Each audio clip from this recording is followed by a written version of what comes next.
Bueno, estamos llegando al final de nuestra serie en el libro de Hechos, que se ha llamado Hasta lo último de la tierra. Estamos hoy en el capítulo 27 de este libro, hermoso libro de la palabra del Señor. Vamos a leer, por favor, es un poco largo, pero vamos a leerlo así tengamos que reducir otras cosas que están planeadas para decir aquí. Vamos a leer juntos en este capítulo que hemos titulado La providencia de Dios en la tormenta. Así es que alistémonos, por favor, enciendan sus móviles, abran sus Biblias y leamos juntos este capítulo que tiene 44 versículos. Vamos a leerlo con mucha atención, tratando de ver tantos detalles que hay aquí. Es un capítulo fascinante, lo encuentran muy cercano los que están relacionados con el mar y con la vida de la navegación. Bueno, dice así la palabra del Señor, Hechos capítulo 27. Cuando se decidió que deberíamos embarcarnos para Italia, fueron entregados a Pablo y a algunos otros presos a un centurión de la compañía Augusta llamada Julio, embarcándonos en una nave Adremitena que estaba para salir hacia las regiones de la costa de Asia. Nos hicimos a la mar acompañados por Aristarco, un macedonio de Tesalónica. Al día siguiente llegamos a Sidón. Julio trató con benevolencia a Pablo, permitiéndole ir a sus amigos y ser atendido por ellos. De allí partimos y navegamos al amparo de la isla de Chipre, porque los vientos eran contrarios. Después de navegar atravesando el mar frente a las costas de Cilicia y de Panfilia, llegamos a Mira de Licia. Allí el centurión halló una nave alejandrina que iba para allá y nos embarcó en ella. Después de navegar lentamente por muchos días y de llegar con dificultad, pues el viento no nos permitió más, navegamos a Creta. Creo que va a tener que cambiar el micrófono. El micrófono no me permitió avanzar más. Vamos a ver si los chicos nos ayudan a revisar acá el micrófono. La isla de Creta frente a la lectura y frente a... Voy a apagar el micrófono, chicos, si me revisan la batería. Costeando con dificultad llegamos a un lugar llamado Buenos Puertos, cerca del cual estaba la ciudad de Lasea. Cuando ya había pasado mucho tiempo y la navegación se había vuelto peligrosa, pues hasta el ayuno había pasado ya, Pablo los amonestaba diciéndoles: amigos, veo que de seguro este viaje va a ser con perjuicio y graves pérdidas, no solo del cargamento y de la nave, sino también de nuestras vidas. Pero el centurión se persuadió más por lo que fue dicho por el piloto y el capitán del barco que por lo que Pablo decía. Como el puerto no era adecuado para invernar, la mayoría tomó la decisión de hacerse a la mar desde allí para ver si les era posible arribar a Fenice, un puerto de Creta que mira hacia el nordeste y al sudeste, y pasar el invierno allí. Cuando comenzó a soplar un moderado viento del sur, creyendo que habían logrado su propósito, levaron anclas y navegaban costeando a Creta. Pero no mucho después, desde tierra, comenzó a soplar un viento huracanado que se llama Euroclidón. Miren pues el nombre. Y siendo azotada la nave y no pudiendo hacer frente al viento, nos abandonamos a él y nos dejamos llevar a la deriva. Navegando al amparo de una pequeña isla llamada Clauda, con mucha dificultad pudimos sujetar el bote salvavidas. Después que lo alzaron, usaron amarras para sujetar la nave. Temiendo encallar en los bancos de Sirte, echaron el ancla flotante y se abandonaron a la deriva. Al día siguiente, mientras éramos sacudidos furiosamente por la tormenta, comenzaron a arrojar la carga. Al tercer día, con sus propias manos, arrojaron al mar los aparejos de la nave. como ni el sol ni las estrellas aparecieron por muchos días, y una tempestad no pequeña se abatía sobre nosotros, desde entonces fuimos abandonando toda esperanza de salvarnos. Cuando habían pasado muchos días sin comer, Pablo se puso en pie en medio de ellos y dijo: amigos, debían haberme hecho caso y no haber salido de Creta, evitando así este perjuicio y pérdida. Pero ahora los exhorto a tener buen ánimo, porque no habrá pérdida de vida entre ustedes, sino solo del barco. Esta noche estuvo en mi presencia un ángel de Dios, de quien soy y a quien sirvo, y me dijo: no temas, Pablo, has de comparecer ante el César. Pero ahora Dios te ha concedido todos los que navegan contigo. Por tanto, tengan buen ánimo, amigos, porque yo confío en Dios que acontecerá exactamente como se me dijo. Pero tenemos que encallar en alguna isla. Llegada la decimocuarta noche, mientras éramos llevados a la deriva en el mar Adriático, a eso de la medianoche, los marineros presentían que se estaban acercando a tierra. Echaron la sonda y hallaron que había 20 brazas de profundidad. Pasando un poco más adelante, volvieron a echar la sonda y hallaron 15 brazas. Temiendo que en algún lugar fuéramos a dar contra los escollos, echaron 4 anclas por la popa y ansiaban que amaneciera. Como los marineros trataban de escapar de la nave y habían bajado el bote salvavidas al mar, bajo pretexto de que se proponían echar las anclas desde la proa, Pablo dijo al centurión y a los soldados: si estos no permanecen en la nave, ustedes no podrán salvarse. Entonces, los soldados cortaron las amarras del bote y dejaron que se perdiera. Cuando estaba a punto de amanecer, Pablo exhortaba a todos a que tomaran alimento, diciendo: hace ya 14 días que, velando continuamente, están en ayunas sin tomar ningún alimento. Por eso les aconsejo que tomen alimento, porque esto es necesario para sobrevivir, porque ni un solo cabello de la cabeza de ninguno de ustedes perecerá. Habiendo dicho esto, Pablo tomó pan y dio gracias a Dios en presencia de todos, y partiéndolo comenzó a comer. Entonces todos, teniendo ya buen ánimo, tomaron también alimento. En total éramos en la nave 276 personas. Una vez saciados, aligeraron la nave arrojando el trigo al mar. Cuando se hizo de día, no reconocían la tierra, pero podían distinguir una bahía que tenía playa y decidieron lanzar la nave hacia ella, si les era posible. Cortando las anclas, las dejaron en el mar, aflojando al mismo tiempo las amarras de los timones. Izando la vela de proa al viento, se dirigieron hacia la playa, pero chocando contra un escollo donde se encuentran 2 corrientes, encallaron la nave. La proa se clavó y quedó inmóvil, pero la popa se rompió por la fuerza de las olas. El plan de los soldados era matar a los presos para que ninguno de ellos escapara a nado. Pero el centurión, queriendo salvar a Pablo, impidió su propósito y ordenó que los que pudieran nadar se arrojaran primero por la borda y llegaran a tierra, y que los demás siguieran, algunos en tablones y otros en diferentes objetos de la nave. Así sucedió que todos llegaron salvos a tierra. Miren pues qué aventura. ¿No les dio mareo esta lectura?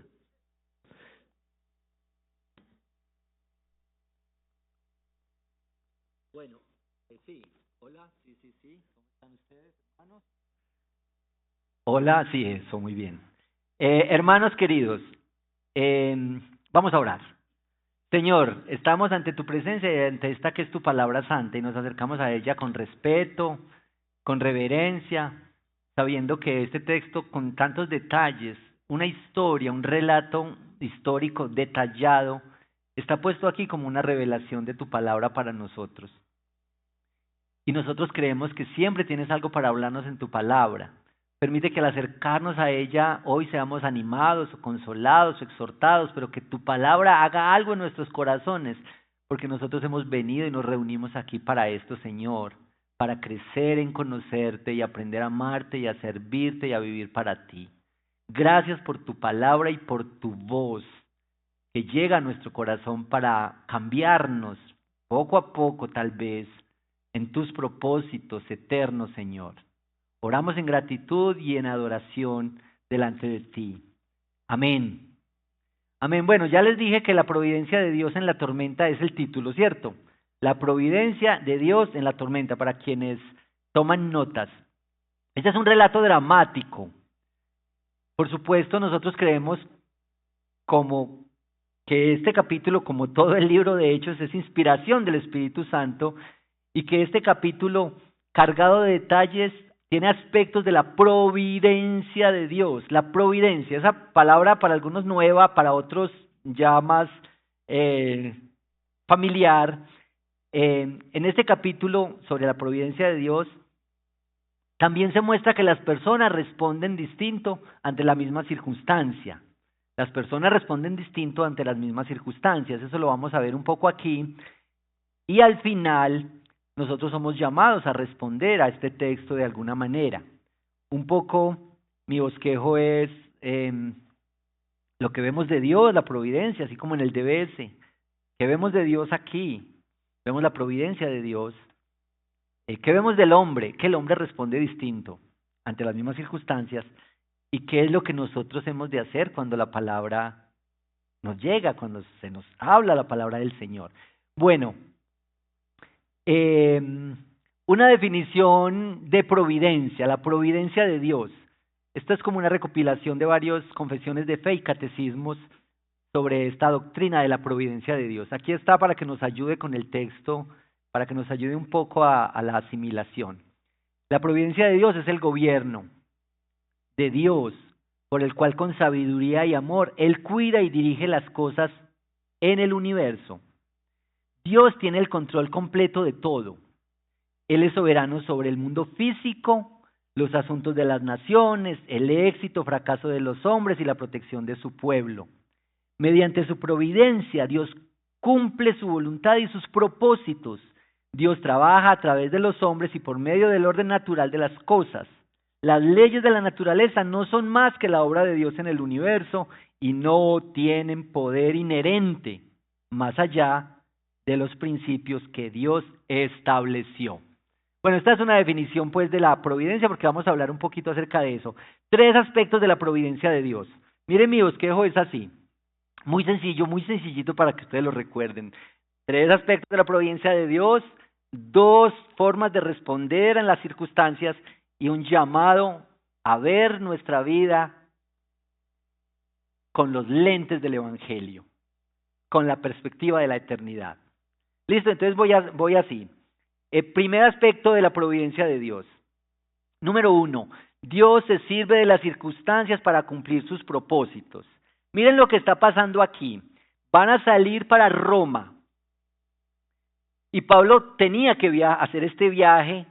Ya el Señor le había dicho que debía ir a Roma para testificar allí. Los planes de hecho eran ir a Roma y luego ir a España. Pero Pablo no llegó a España. Si Pablo hubiera llegado a España, tal vez los protestantes habrían llegado a América en vez de los católicos. Bueno, Pablo quiere viajar, pero versículos 9 y 10, Pablo ve que el viaje sería muy difícil. Mire cómo les dice, versículos 9 y 10, le está como advirtiendo, amigos, veo que de seguro este viaje va a ser con perjuicio y graves pérdidas, no solo del cargamento y de la nave, sino también de nuestras vidas. ¿Y qué fue lo que pasó enseguida? Que la palabra de los expertos de la navegación, el piloto, el capitán del barco, la palabra de ellos fue mayor, digamos, tuvo más fuerza que la opinión de Pablo para este viaje. Entonces, mire que incluso aquí en el versículo 12 dice, el puerto no era adecuado para invernar y la mayoría tomó la decisión de hacerse a la mar desde allí. La mayoría estaba de acuerdo en que vamos allá a este viaje. Pablo tuvo que someterse a la decisión de la mayoría. Uno podría pensar que ustedes han escuchado este dicho de que la voz del pueblo es la voz de Dios. No lo crean. No siempre la voz del pueblo es la voz de Dios. No siempre la opinión de la mayoría es lo que Dios quiere. Eso es muy importante. Bueno, hay que decir aquí que nosotros amamos la democracia y es nuestro sistema de gobierno, pero no siempre la mayoría tiene la razón. Y uno lo puede ver en la Biblia. En la Biblia hay muchas historias en las que la mayoría no tuvo la razón. Mire, los hijos de Jacob, la mayoría 11, no querían a José. No estaban de acuerdo en sacarlo de ese pozo. Era la mayoría, pero estaban equivocados. ¿Ustedes se acuerdan de la historia de los espías que fueron a reconocer la tierra prometida? Que eran 12. ¿Qué dijo la mayoría?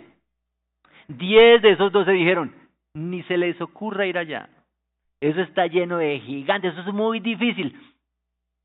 Pero dos estaban dispuestos a ir. Esta era la mayoría que estaba en contra de los propósitos de Dios. Miren, en la historia cristiana y en la historia bíblica, esto ha sido muy importante. No siempre la mayoría está en lo correcto respecto a vivir para el Señor. Seguir la voluntad de Dios nunca ha sido el deseo, ni la decisión, ni la pasión de la mayoría. Eso hay que tenerlo ahí, eso hay que tenerlo en cuenta. Tal vez por esto fue que Jesús dijo que muchos son los llamados, pero pocos los escogidos. Entonces, revisemos este tema de la mayoría. La mayoría en este texto escogió en contra de la voluntad de Dios, la voluntad de Pablo, pero no anuló la voluntad de Dios, la providencia de Dios. Esto lo vamos a explicar un poquito más, cómo estas dos cosas ocurren a la vez. La gente está escogiendo en contra, pero a la vez Dios está haciendo su voluntad. De esto se llama la providencia de Dios. En el versículo 20 hay quizá una de las expresiones más fuertes. Perder la esperanza de salir con vida. Como ni el sol ni las estrellas aparecieron por muchos días, y una tempestad no pequeña se abatía sobre nosotros, desde entonces fuimos abandonando la esperanza de salvarnos. Usted ha estado en una situación en la que ha perdido la esperanza de salvarse, como al borde de la muerte. Yo sé que muchos, algunos por el COVID, algunos por situaciones, por accidentes o por realidades de la vida, han estado al borde de la muerte. Esta era la realidad de estas personas. 14 días. Esto no era un crucero con comidita y una camita chévere. Esto era más o menos un grupo como el que hay aquí en un barco. En una tormenta, 14 días, a oscuras, el viento, la lluvia, las olas, la tempestad, el mareo. Claro que la esperanza de salir con vida se habría perdido. Bueno, yo les voy a contar mi esperanza más cerca de la muerte, mi experiencia y también mi esperanza. Yo crecí en finca y mi papá tenía un caballo salvaje. Yo me montaba en ese caballo salvaje y estuve varias veces a punto de perder la vida, porque ese caballo se desbocaba como un loco. Era un caballo que no estaba bien domado, como le dicen a los caballos. Entonces yo me montaba en ese caballo y salía desbocado. Y bueno, ese caballo lo tuvimos un tiempo, luego mi papá lo vendió a un señor que era un domador de caballos. Entonces el señor Gerardo, se llevó el caballo para prepararlo y para domarlo mejor. Y bueno, unos días después él lo llevó por mi casa, ya el caballito pues bien, un poquito más domadito. Y yo le dije, déjame montar en el caballo, que yo ya sé cómo es él. Resulta que el caballo le estaban enseñando a usar el freno, porque nunca antes había usado el freno. Y yo me monté en el caballo, pues que éramos más o menos amigos. Entonces el caballo empezó a su trotecito y el caballo tenía la costumbre, el vicio de levantar sus manos, bueno, sus partes delanteras, la levantaba así como en las películas. Entonces cuando él hizo eso, yo me sostuve del freno Y ustedes saben que el freno está aquí debajo de la lengua en los caballos, eso es muy incómodo para ellos, de manera que el caballo se fue así, se fue de para atrás. Y yo caí de espaldas, y yo, por la misericordia de Dios, no tuve ningún accidente porque fue una caída muy fuerte. Pero el Señor me guardó, yo caí así, el caballo cayó encima de mí, y ahí fue que quedé así. Yo creo que el Señor, yo creo que el Señor me salvó la vida. Ustedes seguramente recuerdan alguna experiencia donde han estado cerca de morir. Estas son realidades que son comunes a todos. Es fácil estar cerca en un momento difícil. Imagínense todas estas personas sufriendo en esta realidad. Bueno, perdieron la esperanza de salir con vida y ahí estaba. Este relato tan personal da a entender que el escritor de Hechos, que es Lucas, el médico, iba en ese viaje. Entonces, bueno, Pablo no estaba solo, tenía unos hermanos, amigos que lo rodeaban y el médico que iba con él ahí. Entonces, hermanos queridos, la primera cosa, recuerden por favor esto en la providencia de Dios. Dios se sirve de circunstancias para cumplir sus propósitos. No hemos muerto en esas circunstancias, el Señor nos ha preservado. Dios ha usado las cosas para cumplir sus propósitos. La segunda cosa, Dios cumple lo que se ha propuesto hacer y nada lo impide. Nosotros creemos que alguna decisión tonta de nosotros, o que nuestros pecados, o que nuestras decisiones a la ligera van a dañar los propósitos de Dios. Lo que el Señor se ha propuesto hacer contigo, Él lo va a hacer. No importa lo que pase, el Señor va a cumplir los propósitos. De esto se trata la providencia de Dios. Lo que Él ha dicho, sus propósitos se van a cumplir. Su voluntad es imparable. Versículos 23 y 26, leámoslo de nuevo por favor. Mire la razón por la que se va a cumplir lo que el Señor se ha propuesto hacer. Versículos 23 al 26. Esta noche, Pablo les está diciendo a los de esta embarcación, en medio de todo ese sufrimiento y ese dolor, les está comunicando la esperanza más grande. ¿Y de dónde viene esta esperanza? Esta noche estuvo en mi presencia un ángel de Dios, el Dios a quien soy, de quien soy, a quien sirvo, diciendo, no temas, Pablo, has de comparecer ante César, pero ahora Dios te ha concedido todos los que navegan contigo. Por tanto, tengan buen ánimo, amigos, porque yo confío en Dios, que acontecerá exactamente como se me dijo. Pero tenemos que encallar en alguna isla. Miren, Pablo está dando esta esperanza. ¿Recuerdan la explicación la semana pasada de lo que el pastor Diego dijo sobre la diferencia entre esperanza y optimismo? ¿Cierto? Los que estudiaron el domingo. Lo que hace diferente a la esperanza del optimismo es la promesa. La promesa. Es decir, que el optimismo es que uno está animadito, que sí, que vamos a ganar, que nos va a ir bien. Más o menos el optimismo en las películas dicen, todo va a salir bien. ¿Cierto? ¿Ven que todas las películas dicen eso? Todo va a salir bien. La esperanza es distinta, porque la esperanza está pegada, amarrada a la promesa del Señor.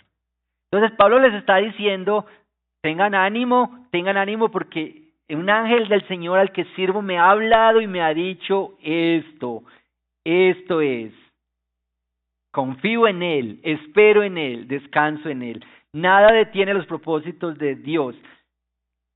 Miren, por favor, que esto es muy importante que nosotros lo tengamos en cuenta. Aquí no se le promete a nadie que no va a haber una tormenta, pero se les promete que van a llegar a salvo a tierra. Es muy importante que recordemos esto. Porque el Evangelio no es la historia de pare de sufrir.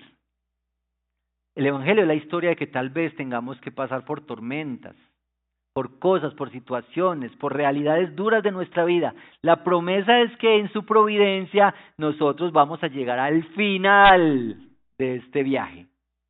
¿No les parece muy esperanzador esto? Sobre todo para quienes están viviendo tiempos difíciles o a quienes nos esperan tiempos difíciles, no sé, alguna cosa que es muy importante que la tengamos en cuenta. La tercera cosa, después de que Dios cumple lo que se ha propuesto hacer y que nada lo impide, nosotros debemos tener en cuenta esto. Mire, Dios actúa en su providencia y en nuestras decisiones a la vez. Ojo pues acá. no es que nosotros seamos como unas marionetas de Dios, como que el Señor nos mueve con sus hilos y nuestra voluntad no importa. No es que seamos como alguien sin voluntad, movidos por unos hilos. No, no, no, no. Nuestra voluntad cuenta. Nuestras decisiones cuentan. La Biblia enseña, esto lo menciona Tim Keller en un librito que se llama Caminando con Dios a través del dolor y el sufrimiento, dice, la Biblia enseña que Dios tiene el control absoluto de lo que sucede en la historia y sin embargo ejerce ese control de tal manera que los seres humanos son responsables de las acciones que han elegido libremente y los resultados de esas acciones. Por lo tanto, la libertad humana y la dirección de Dios en los acontecimientos son completamente compatibles. Por esa razón es que existe el discipulado, porque nuestras decisiones, nuestra voluntad y nuestra disciplina cuenta. Por eso oramos por las circunstancias y por eso oramos por las personas y oramos por la conversión y la salud y la bendición y el empleo de las personas. Quizá la mejor ilustración de esto es lo que estaba pasando en Hechos. ¿Recuerdan cuando empezamos el libro de Hechos? Esteban, capítulos 7 y 8 de Hechos. ¿Recuerdan que Esteban, después de una predicación, es apedreado? Eso debió ser una escena muy triste. Esteban es apedreado y muere ahí. Las personas que apedrearon a Esteban eran responsables moralmente de cometer un crimen, un delito, un pecado, una injusticia. Y a la vez Dios estaba haciendo su voluntad. Esta es la expresión de cómo estas dos cosas ocurren a la vez. Pero no solamente es en Esteban, así ocurre siempre. Así ocurre en nuestra vida. Tim Keller lo lleva un poco al extremo al decir, si un ladrón roba un banco, ese es responsable moralmente por ese delito. Seguramente tendrá que pagar por ese delito, pero a la vez estaba ocurriendo la voluntad de Dios. ¿Cómo opera en la vida de los detalles la voluntad de Dios y nuestras decisiones a la vez? Esto es lo que nos dice la providencia de Dios. Las dos cosas ocurre. Miren, mis queridos amigos, seguramente ustedes también han experimentado que Dios usa las fragilidades de nuestra vida para acercarnos a Él, para producir algo de su gloria y de su bendición en nosotros.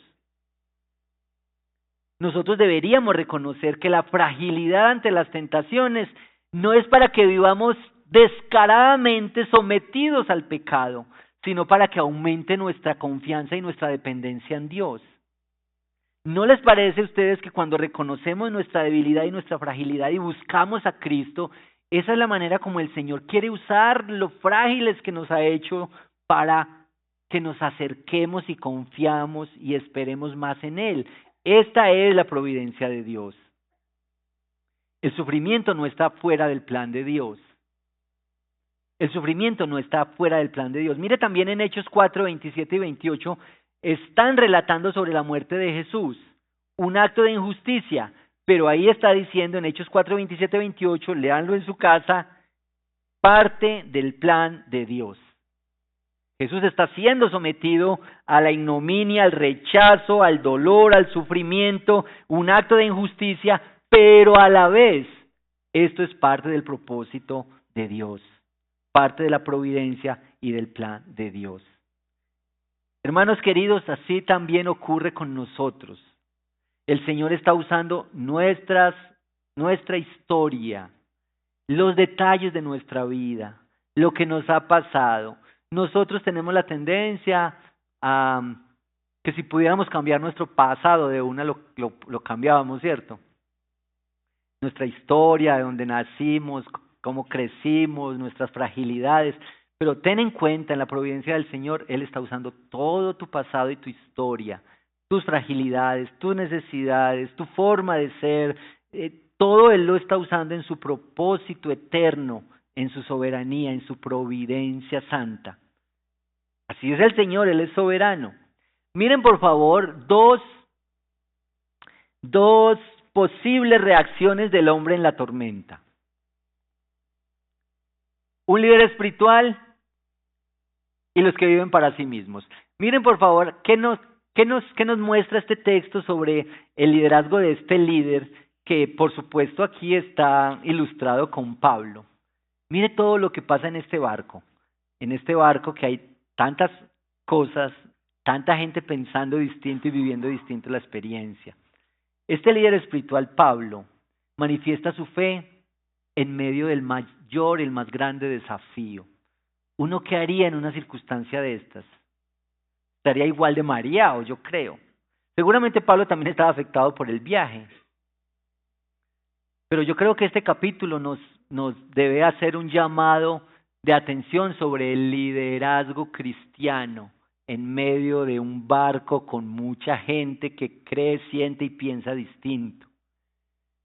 Nosotros somos llamados a ejercer liderazgos espirituales responsables, como padres, esposos, hermanos. Pablo fue proactivo. Miren el versículo 21, cómo nos cuenta Lucas, versículo 21.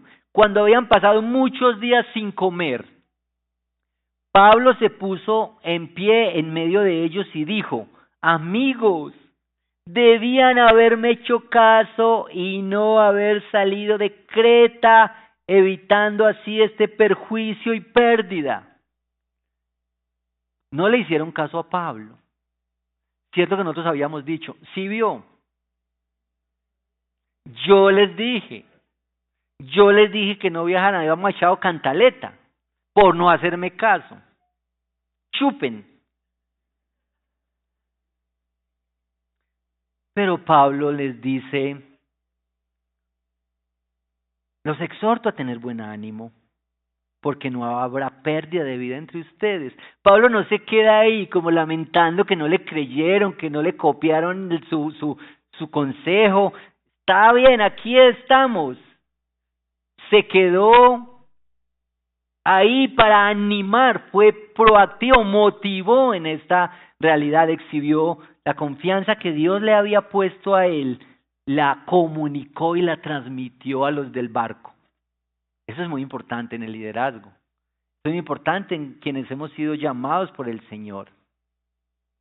La confianza de Pablo está puesta en esta promesa. Era la promesa y era la esperanza en lo que el Señor le había dicho. No era un optimismo liviano, sino una confianza. Un ángel que viene de parte de Dios al que yo sirvo. Y él me dijo, no temas. Es que a veces si nuestra confianza viene de cualquier cosa se puede desmoronar fácilmente. Pero si nuestra confianza viene del Señor, ha de ser una cosa segura en medio de cualquier adversidad. Mire la expresión que usa, Él te ha concedido a todos los que navegan contigo. Él te ha concedido a todos los que navegan contigo, no simplemente que te vas a salvar.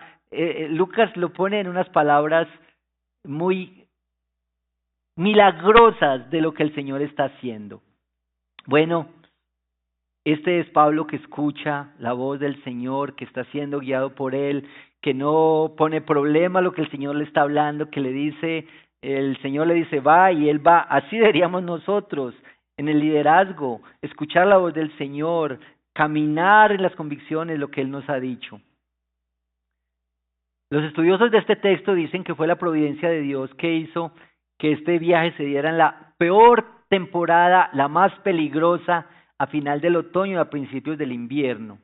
Era la peor temporada para viajar en esa zona. La providencia de Dios hizo la tormenta, hizo que la mayoría dijeran que vamos. Envió el ángel, el anuncio de que se salvarían. Si Pablo no hubiera tenido la confianza y la seguridad, todo se queda ahí. Pero aquí no le habían creído la primera vez, pero esta vez otra vez Él les habla y les dice, bueno, tengan ánimo, esta vez lo escucharon. Miren por favor que este líder espiritual pone los intereses de los otros por encima de los suyos propios. Nosotros somos llamados por el Señor a ejercer un liderazgo que ama a los otros más de lo que se ama a sí mismo, a desarrollar nuestros liderazgos como papás, pastores, esposos, misioneros. Las tormentas nos ponen en las situaciones más difíciles, ponen a prueba nuestra fe y nuestra confianza, y hemos de responder a nuestro Señor. Miren por favor Pablo diciendo en el versículo 31 acerca de los que se iban a volar. Póngale pues cuidado a esto. Los marineros se iban a volar. Una amiga, cuando viajábamos en un proyecto que yo trabajé, me decía, cuando uno va en un avión, mire las azafatas. Si ellas están nerviosas, es muy peligroso. Aquí no solamente estaban nerviosos, sino que se iban a volar los que llevaban este barco. Y Pablo los vio y les dice a las autoridades, al centurión, al capitán, a los demás, a los otros que estaban con él, les dice, si estos no permanecen en el barco, todos vamos a perecer. Versículo 31. El interés de Pablo era la vida y el bienestar de los otros. Imagínense a Pablo predicando y animando a todas esas 270 y algo de personas en ese barco. Seguramente no era una predicación así como esto, ¿cierto? Muy difícil, pero animándolos en grupitos pequeños, consolándolos, ayudándoles a los que estaban ahí. ¿Qué cosa debió ser de servicio? Mareados, deshidratados, 14 días. Pablo está preocupado por el bienestar de toda esta gente. Y esto genera confianza y credibilidad. Pablo compartió la seguridad que había recibido. No se enorgullece de tener la razón. Aparte de eso, este es un líder que da gracias en medio de la tormenta o ya en medio de los atormentados. Versículo 35 les dice, habiendo dicho esto, Pablo tomó pan y dio gracias a Dios en presencia de todos y partiendo lo comenzó a comer. Dar gracias en medio de los atormentados. Yo creo que esto no eran unas gracias de ironía, como es de maluco cuando se dan gracias con ironía. ¿No les ha pasado? Ay, gracias. Gracias por nada. Dicen los Simpson, Dios, gracias por nada. No era esta gratitud irónica, porque dar gracias cuando no hay aparentes motivos de gratitud, sino de queja, es la expresión de un verdadero agradecimiento. Porque se logra ver más allá. El espíritu de agradecimiento se muestra cuando no hay esas aparentes razones para agradecer, sino para quejarse. Ojo con la queja. Cuando uno se queja, se está poniendo en contra de Dios, porque Él es el que provee todos los eventos. Así es que si tú te quejas por cualquier cosa, tu cuerpo, tu pelo, tu color, tu condición, al final estás quejándote contra Dios, porque Él fue el que proveyó eso para ti. En lugar de la queja, da gracias al Señor. Pablo hace esto con todas estas personas. Y era en las peores circunstancias. Nosotros hemos de ver nuestra vida con gratitud al Señor por lo que Él nos ha provisto, dónde nos ha puesto, qué ha hecho por nosotros, qué ha hecho con nosotros. Esto se llama la providencia. No hay nada que se le escape a Él de ahí. Él orquesta todo, los detalles de nuestra vida. No te le quejes a los demás, porque nosotros decimos, no, eso es por el ADN, eso es por mis papás, es que mis papás me transmitieron esta genética. Eso es por cómo me educaron, eso es por el maltrato que me hicieron, eso es. Entonces, nos victimizamos fácilmente. Mis amigos, dar gracias al Señor por su provisión en todos los detalles de nuestra vida, por las fragilidades que tengamos. Incluso da gracias porque hay una persona con alguna condición de salud difícil en tu casa. Dale gracias al Señor porque el Señor ha provisto las circunstancias.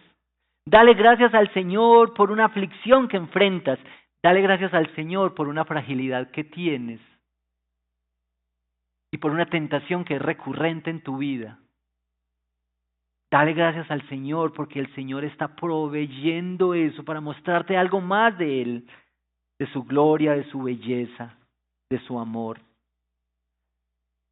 Cuando los israelitas se le quejaron a Moisés porque no tenían agua ni comida, Moisés les dijo: yo no soy el culpable, vaya, hablen con Dios, no es por mí.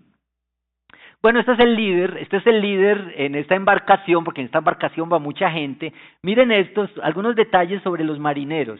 Estos son los que viven para sí. Hay un tipo de personas en esta barca. Otro tipo de personas en esta barca, los que viven para sí. Estos querían volarse para salvarse. La tormenta, el naufragio, las circunstancias ponen de manifiesto el egoísmo. Está siendo probado en nuestro corazón. Mire, nosotros tenemos que decir que la realidad del egoísmo nos toca a todos, también a los hijos de Dios, también a los creyentes. Nosotros, seamos sinceros, queremos el pedazo de torta más grande, ¿cierto? Queremos que nos salga mejor a nosotros, queremos los beneficios para nosotros, queremos ser los primeros. Hermanos, nosotros hemos de revisar permanentemente nuestro corazón para combatir el egoísmo en nuestro corazón. Mire una definición sencilla de egoísmo: inmoderado y excesivo amor a sí mismo, que hace atender desmedidamente el propio interés sin considerar el de los demás. Esto es, todos estamos expuestos al egoísmo. Quizá cuando seas tentado al egoísmo, vuelve a la palabra del Señor, Filipenses 2, este es quizá uno de mis capítulos preferidos de la Biblia, que dice: tengan este sentir que hubo en Cristo. Tengan este sentir que hubo en Cristo, el que existía en forma de Dios y no estimó el ser igual a Dios como algo a que aferrarse, sino que se despojó, haciéndose obediente, se humilló, fue hasta la muerte y muerte de cruz. Y luego Pablo dice: sean ustedes así. ¿Cómo les parece este pedido? Hermanos, hemos de combatir y contrarrestar el egoísmo en nuestra vida con el Evangelio, con la palabra del Señor. Enseguida de los marineros están los soldados que querían matar a los presos. Estos que estaban condenados a una prisión ahora se les va a condenar a pena de muerte. La realidad de los soldados que cuidaban a los presos era que quien dejaba escapar a un preso era humillado fuertemente en el Imperio Romano, incluso tenían que pagar con su propia vida haber dejado escapar un preso. Así es que ellos piensan en la fácil y dicen: vamos, matemos a estos presos para que no se nos vuelen. Pero como Pablo había hallado mucha gracia y mucho favor con la autoridad que cuidaba a todos estos presos, dijo: no, aquí no vamos a matar a nadie. Pero era por Pablo. La piedad de Pablo, la gracia del Señor en Pablo hizo que un gran número en este barco preservara la vida. ¿No les pareció esto hermoso? Y yo me puse a pensar cuando hay una persona piadosa entre un grupo que no conoce a Cristo. Cuando hay un creyente en una familia y uno es el único creyente. Eso es muy incómodo, eso es muy maluco. En las reuniones familiares, porque todos hacen ciertas cosas que uno dice no. Cuando hay un creyente en una empresita o en un salón de clase, yo creo que el Señor trae algo de protección y de misericordia a un grupo por un creyente. Cuando en un matrimonio hay un solo creyente. Pablo dice que una persona creyente santifica esa relación. Por supuesto, es difícil lidiar con un incrédulo. Sí es difícil lidiar con un creyente. Pero mis queridos amigos y hermanos, algunos de ustedes que se sienten solos en medio de su entorno, sepan esto. Dios ha provisto bendición para los escenarios por ti, porque tú estás ahí, crees y confías y esperas y descansas en el Señor. Me hizo acordar también a Lot, cuando el Señor iba a destruir a Sodoma y a Gomorra. Y el Señor le dijo a Lot, mire a ver si hay 10, si hay 15, si hay... Y empezó a bajar y a bajar y a bajar. Por amor a esos, yo no voy a destruir esa ciudad. ¿No les parece inmensa la misericordia del Señor? El líder debe pensar en morir antes que los otros mueran. Esto vale la pena también verlo así. Uno en un arrebato puede poner la vida por alguien, y eso no sería tan difícil. En un arrebato uno puede poner la vida y hacerse matar por alguien. Pero ¿qué tal si concebimos que nosotros hemos de morir cada día por los otros? Que morimos a nuestro egoísmo, a nuestro orgullo, a nuestras propias agendas para el bien de los otros, de una familia, de unos hermanos, de una iglesia, de una sociedad que necesita ser animada y ser impulsada en medio de las realidades. Bueno, la última cosa es una respuesta bíblica ante las circunstancias.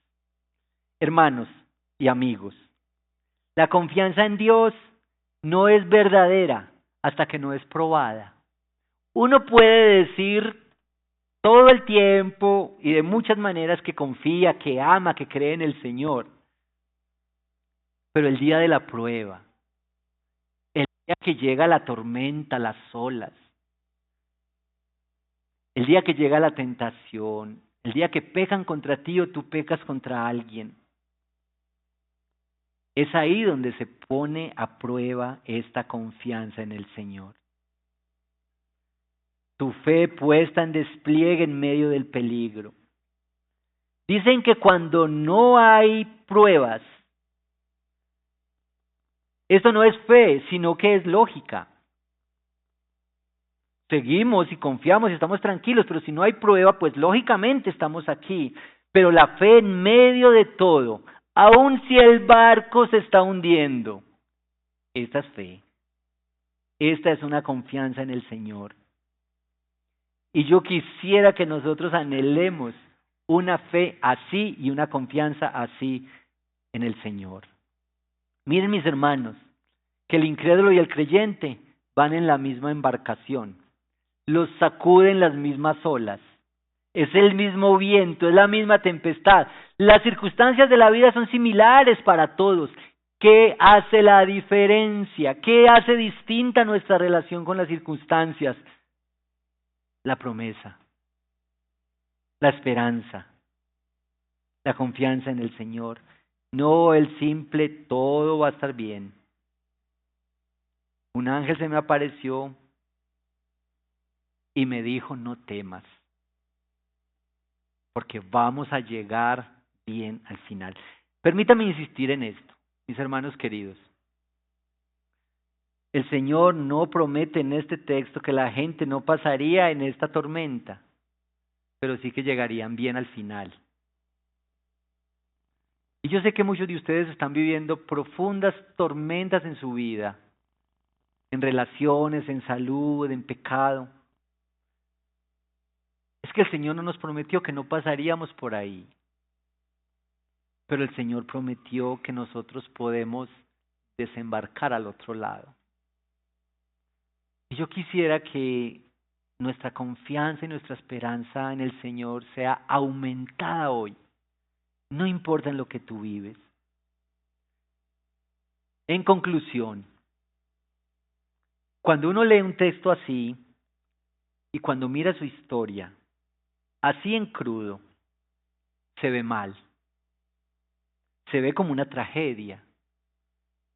Se ve como algo muy lúgubre, como triste, opaco. Este texto leído, interpretado así, y nuestra vida interpretada así, se ve muy mal, como un desperdicio, cosas que no sirven para nada. Pero miren, el Evangelio es esta noticia que nosotros hemos de ver nuestra vida con una perspectiva por encima. La canción que cantamos esta mañana tan hermosa dice, quiero fijar mis ojos más allá de lo que puedo ver.